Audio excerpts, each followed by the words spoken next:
Okay, so we have completed our mean, median, and mode portion of this assignment, 3.7. So our spreadsheet currently has mean, median, mode, and it has range and standard deviation. To clean this up, I know I showed how to do mode two different ways. I'm going to go ahead and delete this column. I'll just do this whole column. So if I highlight column G, right click, delete, and now I have some more space. So I've done this work right here. If I want to move these so they're closer together, I can highlight these cells, drag them up so everything is together, and now I'm ready to move on to the next portion of the assignment, which asks me to, after I've done these, I skipped the minimum and maximum. I showed you how to filter those instead to make our range easier to do. So we just have mean, median, mode, range, and standard deviation. So I've modified this slightly. So now what we're going to do is we're going to work on creating bins and what's called a frequency table and a histogram. It's pretty straightforward and not too bad. So what we're going to do is we're going to create class intervals for a histogram for every 0.25 feet from our data. So this is their example. They started at 4.75 and then they went 0.25 up and they went to 5 plus 0.25 to 5.25 and so on. That's for their data. For our data, yours will be different. My example will be different and we'll move on from there. So if I look at this, my first value starts at 5.33. So for my interval, what I'm going to do, and just to make sure we're matching how they format, we'll type bins and we'll start typing our numbers. So I'll go back to my spreadsheet here and I'll type bins, and my bins will start at the lowest quarter foot interval that will include my data. So I'm going to say 5.25 because if I go down from 5.33 to the nearest quarter foot, it's 5.25. And I'll go up past 6.29, so my next one will be 6.5. So I'll go from 5.25 to 5.5, 5.75, 6.0, 6.25, 6.5. And that includes all of my data. It will fall within this range. So now what we need to do to create a frequency table and a histogram out of this information is we're going to use that data analysis tool pack that we just added on. So if I click on data analysis, it takes a little bit to load that tool pack up, but we can then look through and find histogram. So if I scroll through, histogram is right there. So that's nice and easy for us. It should be one of the first ones on your list. So histogram and hit OK. Now when I do histogram, I want my input range to be what data am I looking at? What am I finding the histogram of? Well, that's all of my heights. So for my input range, I'm going to click here and select all of my heights. My bin range, I have to make sure I click. I just created my bins, so my bin range is going to be what I just created right here. And then the next thing I want to do is I can do two things. I can click on my output range, and when I do that, it goes away for a second and then it comes back, and it doesn't automatically select this. So I need to make sure I click into this box and I just tell it, where am I outputting my information? I'm going to output it right next to my bins. So I'll just click this cell right here, and that's where my information, from when this does its job, it'll output it right here.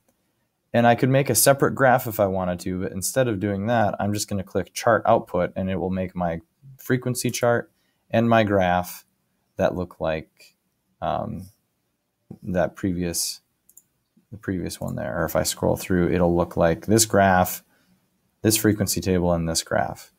So if I click chart output, it'll include the graph. That's a long story short. I apologize for being wordy. So we'll hit OK now. We have everything selected, and it will output our frequency table here, and it outputs our histogram. If you want to click on your chart and drag it and move it, resize it if you want to, you can do all of that. If you want to rename histogram to be class heights, you can do something like that. Okay, and here's what this means. It means that from 5 feet, or from 5.25 and lower, I have 0 heights, which is true. From 5.5 and lower, I have 4 heights, 5.5, 5.46, 5.33, 5.33. From 5.75 and lower, I have 7 heights. So under 5.75, 1, 2, 3, 4, 5, 6, 7, and so on and so on. So that's what this chart means. And then this graph is graphing this chart. And so I've created a frequency table right here, and I've created a histogram chart right here.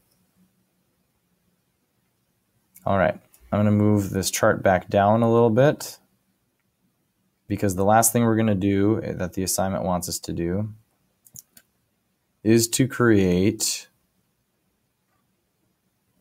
a descriptive statistics chart. So we'll go back to our data analysis tool and we'll calculate descriptive statistics.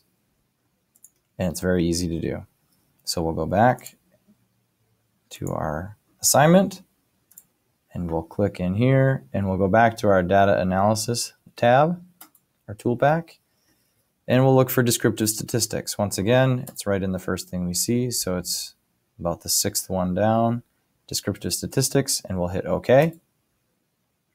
Descriptive statistics. Our input range, again, is all of our data, our height data. So we make sure that this has a cursor flashing, or we click in it just to be safe. And we highlight all of our height. Then we go to our output range. And again, it does the same thing. We want to make sure, otherwise it would create a whole new worksheet. We don't want that. So click on output range. Make sure we click back into this box here so we have a cursor flashing. And we'll say our output range should go right here. And what we are looking for, let's just double check. It wants us to make sure we are doing summary statistics. So let's check the summary statistics box right here. And then we will hit OK. And when we do that, it creates a chart. I can move my graph down a little bit if I want, or over, so that it's all included. And my chart is a little hard to read, so if I want to resize it, I could hover between row or columns I and J, or I can double click and it will do that for me. And there is my descriptive statistics. If you want, you could change column 1 again to be class heights. And there is all of our statistical analysis using Excel. The purpose of this assignment was to show you that there are multiple ways to display statistics in Excel. We can use mean, median, and mode as our own functions, or we could use the descriptive statistics. But if you do that, you can see that there are some extra calculations that we don't necessarily use. However, we could compare. So our mean, 5.73. If we want that to be the same, we could just go back and decrease our decimal.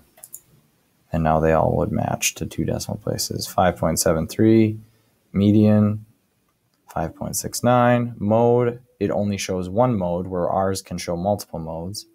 Standard deviation, again, if this one is too big, we can decrease that, and it matches.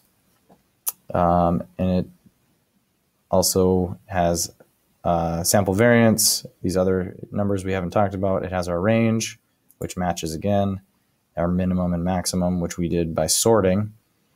And that's where we're at. So that's how you complete assignment 3.7 for the purposes of our class. Now you can move on to do the next portion of our assignment that you'll find on Google Classroom.